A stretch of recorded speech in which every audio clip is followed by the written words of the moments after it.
Praise the lord. ఈరోజు దేవుని మాట యెషయా గ్రంథము 54:12. ప్రశస్తమైన రత్నములతో నీకు సరిహద్దులు ఏర్పరచుదును. ప్రియులరా, ఇక్కడ ఒక వాగ్దానం ఇవ్వబడింది.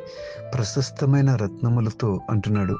అంటే మనకు సరిహద్దులు, మనం ఎక్కడైతే నివాసం ఉంటున్నామో ఆ నివాసానికి సరిహద్దులు ఉంటాయి. అంటే ప్రతి ఊరికి సరిహద్దు ఉంటుంది. పూర్వ దినాలలో పట్టణాలకి, దేశాలకి ప్రాకారాలు కట్టేవారు, సరిహద్దులు ఉండేవి. ఈ రోజున నీ సరిహద్దులు అంటున్నాడు.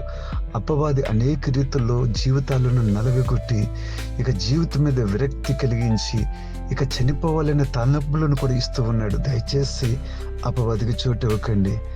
గాలివాన చేత కొట్టబడుచు ఉన్న భయంకరమైన పరిస్థితులను ఎదుర్కొంటూ ఉన్న వాగ్దానం ఉన్నతమైనది. నిరీక్షణతో ముందుకు సాగిపోదాం. నీ సరిహద్దులను రత్నములతో దేవుడు ఏర్పరచాలని కోరుకుంటూ ఉన్నాడు.